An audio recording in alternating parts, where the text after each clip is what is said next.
بسم اللہ الرحمن الرحیم۔ السلام علیکم ورحمۃ اللہ وبرکاتہ۔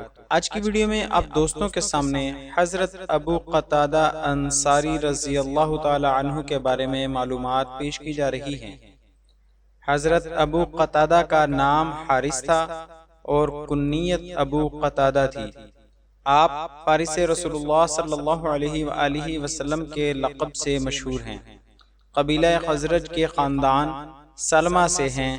حضرت ابو قتادہ انصاری رضی اللہ تعالی عنہ ہجرت سے تقریباً 10 سال پیشتر مدینہ میں پیدا ہوئے۔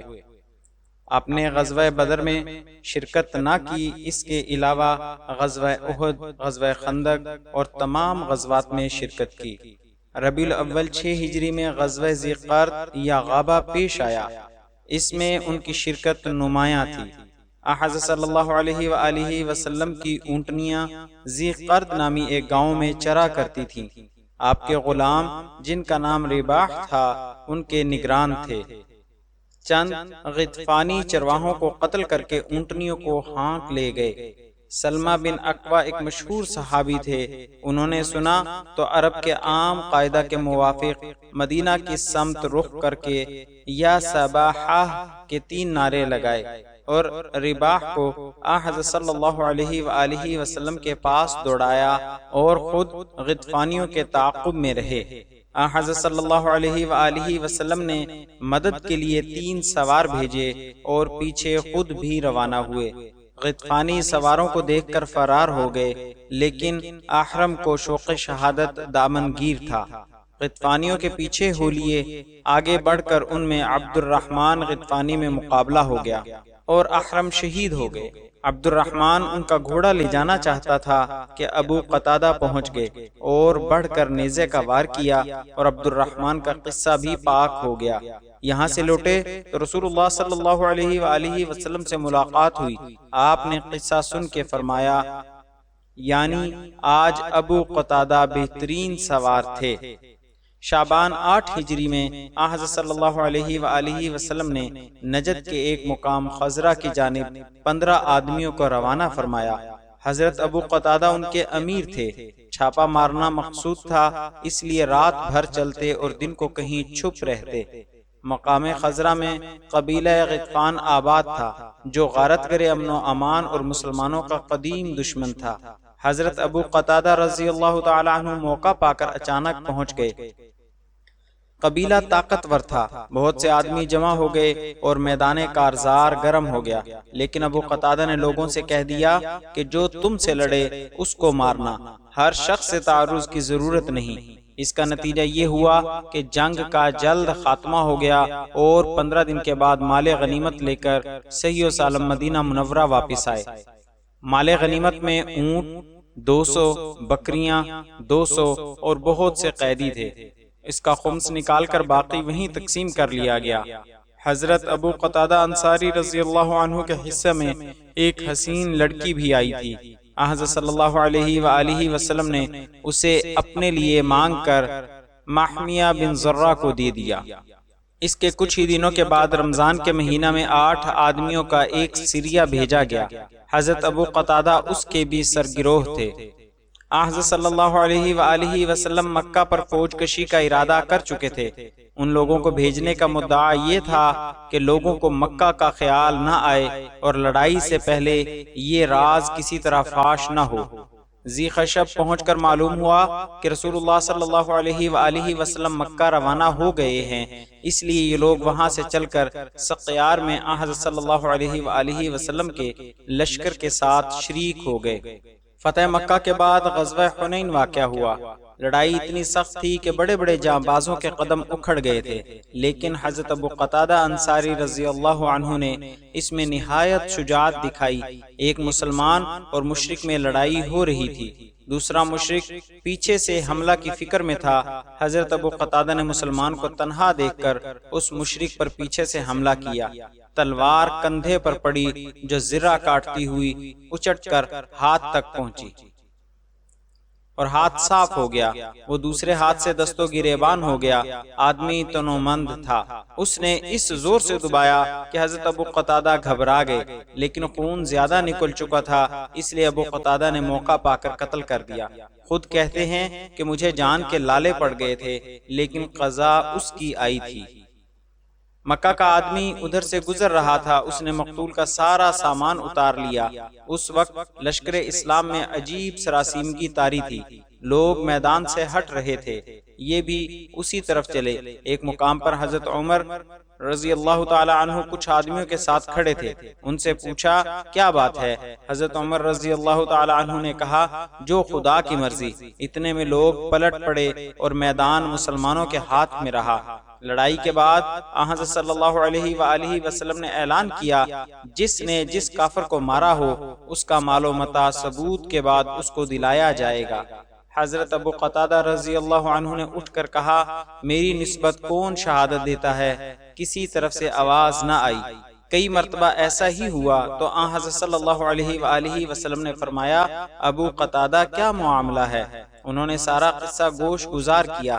ایک شخص بولا کہتے ہیں ان کا سامان میرے پاس ہے، لیکن ان کو راضی کر کے مجھے دلوا دیجئے۔ حضرت ابو بکر رضی اللہ تعالی عنہ نے کہا یہ بے انصافی ہے کہ خدا کا شیر امارت اور مال سے محروم رہے اور قریش کی ایک چڑیا مفت میں مزہ اڑائے۔ حضرت صلی اللہ علیہ وآلہ وسلم نے فرمایا حقیقت یہی ہے، بہتر ہے کہ ان کا مال انہی کو دے دو۔ حضرت ابو قتادہ انصاری نے اس کو فروخت کر کے بنو سلمہ میں ایک باغ خریدا۔ قبول اسلام کے بعد جائیداد خریدنے کی یہ پہلی بسم اللہ تھی۔ عام حالات: حضرت ابو قتادہ اپنے وقت کے بہترین شاہ سوار اور تیر انداز تھے۔ یہ پہلے شخص تھے جنہوں نے مال غنیمت بیچ کر اپنے لیے ایک باغ خریدا اور اسلامی تاریخ میں جائیداد بنانے کی مثال قائم کی۔ تقریباً 150 احادیث آپ سے مروی ہیں۔ مدینہ میں انتقال فرمایا، حضرت علی رضی اللہ عنہ نے آپ کی نماز جنازہ پڑھی۔ عہد نبوت کے بعد علی المرتضیٰ کے زمانہ مبارک میں امارت مکہ پر نامزد ہوئے تھے، لیکن پھر کسی وجہ سے قسم بن عباس امیر بنائے گئے۔ یہ 36 ہجری کا واقعہ ہے۔ اسی سن میں جنگ جمل اور دوسرے سال صفین کا مارکہ ہوا۔ ابو قتادہ انصاری دونوں میں شریک ہوئے۔ 38 ہجری میں خوارج نے عالم بغاوت بلند کیا۔ جناب علی رضی اللہ تعالی عنہ نے جس فوج کے ساتھ فوج کشی کی تھی، ابو قتادہ اس کے پیادوں کے افسر تھے۔ وفات: حضرت ابو قتادہ انصاری رضی اللہ عنہ کے سن وفات میں سخت اختلاف ہے۔ بعض کے نزدیک 40 ہجری ہے، ان لوگوں کے نزدیک کوفہ میں انتقال کیا تھا اور جناب علی نے نماز جنازہ پڑھائی جس میں 6 یا 7 تکبیریں کہیں، لیکن صحیح یہ ہے کہ 50 ہجری اور 60 ہجری کے درمیان انتقال کیا۔ امام بخاری نے اوسط میں یہی لکھا ہے اور اسی پر دلائل قائم کیے ہیں۔ آپ کا حلیہ مبارک: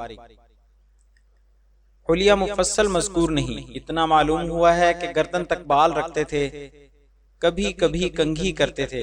حضرت صلی اللہ علیہ وآلہ وسلم نے ایک مرتبہ بالوں کو پراگندہ دیکھا تو فرمایا ذرا ان کو درست کرو۔ آدمی بال رکھے تو ان کی خبر گیری بھی کرے، ورنہ رکھنے سے کیا فائدہ، اس سے تو گٹھا ہوا سر اچھا ہے۔ اولاد: آپ رضی اللہ تعالیٰ عنہ کے 4 بیٹے تھے۔ اخلاق و عادات: اخوت اسلامی کا یہ حال تھا کہ ایک انصاری کا جنازہ حضرت صلی اللہ علیہ وآلہ وسلم کے پاس نماز کے لیے لایا گیا۔ آپ صلی اللہ علیہ وآلہ وسلم نے پوچھا اس پر قرض تو نہیں؟ لوگوں نے کہا 2 دینار ہیں۔ فرمایا کچھ چھوڑا بھی ہے؟ جواب ملا کچھ نہیں۔ ارشاد ہوا کہ تم لوگ نماز پڑھ لو۔ ابو قتادہ نے عرض کیا یا رسول اللہ صلی اللہ علیہ وآلہ وسلم، اگر میں قرض ادا کر دوں تو آپ نماز پڑھائیں گے؟ فرمایا ہاں۔ چنانچہ انہوں نے قرض ادا کر کے حضرت صلی اللہ علیہ وآلہ وسلم کو خبر کی۔ اس وقت آپ نے جنازہ منگا کر نماز پڑھی۔ ایک مسلمان پر ان کا کچھ قرض تھا، جب یہ تقاضا کرنے جاتے تو چھپ رہتا۔ ایک روز گئے تو اس شخص کے لڑکے سے معلوم ہوا کہ گھر میں بیٹھے کھانا کھا رہے ہیں۔ پکار کر کہا نکلو، مجھے معلوم ہو گیا ہے، اب چھپنا بیکار ہے۔ جب وہ آیا تو چھپ رہنے کی وجہ پوچھی۔ اس نے کہا بات یہ ہے کہ میں تنگ دست ہوں، میرے پاس کچھ نہیں ہے، اس کے ساتھ عیال دار ہوں۔ پوچھا واقعی تمہارا حال خدا کی قسم ایسا ہی ہے؟ بولا ہاں۔ ابو قتادہ آپ دیدہ ہو گئے اور اس کا قرض معاف کر دیا۔ حضرت ابو بکر رضی اللہ تعالیٰ عنہ نے جب مرتدین کے مقابلہ کے لیے لشکر بھیجا تو حضرت خالد کو لکھا کہ وہ مالک بن نویرہ کی طرف جائیں۔ انہوں نے کسی وجہ سے مالک کو، جس نے اسلام قبول کر لیا تھا، قتل کر ڈالا۔ حضرت ابو قتادہ کو اتنی ناگواری ہوئی کہ انہوں نے بارگاہ خلافت میں عرض کیا کہ میں ان کی ماتحتی میں نہ رہوں گا، انہوں نے ایک مسلمان کا خون کیا ہے۔ وہ چھوٹی چھوٹی باتوں میں امر بالمعروف کا خیال رکھتے تھے۔ ایک مرتبہ چھت پر کھڑے تھے کہ ستارہ ٹوٹا، لوگ دیکھنے لگے، فرمایا اس کا زیادہ دیکھنا منع ہے۔ اکثر خدمت رسول صلی اللہ علیہ وآلہ وسلم کی سعادت بھی حاصل ہوتی تھی۔ ایک سفر میں آن حضرت صلی اللہ علیہ وآلہ وسلم کے ساتھ تھے، فرمایا کہ پانی کی خبر لو ورنہ سویرے پیاسے اٹھو گے۔ لوگ پانی ڈھونڈنے نکل گئے، لیکن حضرت ابو قتادہ رضی اللہ عنہ موکب نبوی کے ساتھ رہے۔ حضرت صلی اللہ علیہ وآلہ وسلم اونٹ پر سوار تھے۔ جب آپ اونگ میں کسی طرف جھکتے تو یہ بڑھ کر ٹیک لگا دیتے۔ ایک دفعہ گرنے کے قریب تھے، انہوں نے ٹیک لگائی، آپ کی آنکھ کھل گئی۔ فرمایا کون؟ عرض کیا ابو قتادہ۔ فرمایا کب سے میرے ساتھ ہو؟ کہا شام سے۔ حضرت صلی اللہ علیہ وآلہ وسلم نے دعا دی جس طرح تم نے میری نگہبانی کی، خدا تمہارا نگہبان رہے۔ حضرت ابو قتادہ نہایت رحیم تھے، جانوروں تک پر رحم کرتے تھے۔ ایک مرتبہ اپنے بیٹے کے گھر گئے، بہو نے وضو کے لیے پانی رکھا، بلی آئی اور منہ ڈال کر پانی پینے لگی۔ حضرت ابو قتادہ رضی اللہ عنہ نے بھگانے کی بجائے برتن اس کی طرف جھکا دیا کہ خوب اچھی طرح پی لے۔ بہو کھڑی ہوئی یہ تماشا دیکھ رہی تھی۔ کہا بیٹی اس میں تعجب کی کیا بات ہے؟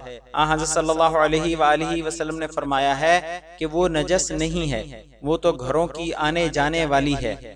شکار کا بے حد شوق تھا۔ ایک مرتبہ حضرت صلی اللہ علیہ وآلہ وسلم کے ہمراہ مکہ جا رہے تھے۔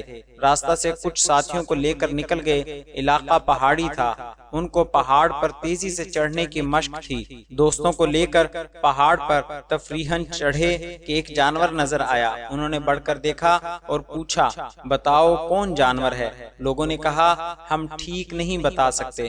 بولے گورے خر ہے۔ پہاڑ چڑھتے وقت کوڑا بھول آئے تھے۔ ساتھیوں سے کہا میرا کوڑا لاؤ۔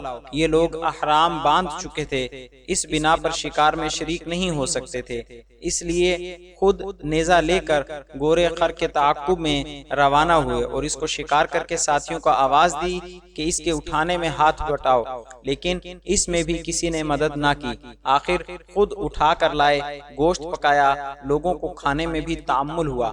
بعضوں نے کھایا اور بعض معترض رہے۔ حضرت ابو قتادہ رضی اللہ عنہ نے کہا اچھا تھوڑی دیر میں بتاؤں گا، رسول اللہ صلی اللہ علیہ وآلہ وسلم سے چل کر پوچھتا ہوں۔ چنانچہ جب آپ سے ملاقات ہوئی تو اس واقعہ کا تذکرہ کیا۔ آپ نے فرمایا اس کے کھانے میں کیا مذائقہ ہے؟ خدا نے تمہارے لیے بھیجا تھا، اگر کچھ باقی ہو تو میرے لیے لاؤ۔ لوگوں نے پیش کیا، آپ نے صحابہ سے فرمایا اس کو کھاؤ۔ آپ نہایت ملنسار تھے، اس لیے احباب کا ایک حلقہ تھا۔ صلح حدیبیہ میں جب حضرت صلی اللہ علیہ وآلہ وسلم کے ساتھ مکہ جا رہے تھے تو راستہ میں دوست احباب ہنستے اور مذاق کرتے جاتے تھے۔ گو حضرت ابو قتادہ انصاری رضی اللہ عنہ قرآن مجید اور احادیث نبوی کی اشاعت کے فرض سے غافل نہ رہے، لیکن روایت حدیث میں نہایت محتاط تھے۔ لیکن اس احتیاط کے باوجود ان کی مرویات کی تعداد 170 ہے۔ آپ ایک دراز قد اور وجیح نوجوان تھے۔ آپ کے بال خوبصورت لمبے اور گھنگریالے تھے۔ اکثر آپ کے بال مبارک آپ کی گردن تک رہتے، کبھی کبھی کنگھی فرماتے تھے۔ آخر میں آپ سے گزارش ہے کہ ہماری حوصلہ افزائی کے لیے ہماری ویڈیوز کو لائک اور شیئر ضرور کریں۔ شکریہ، جزاک اللہ خیرہ۔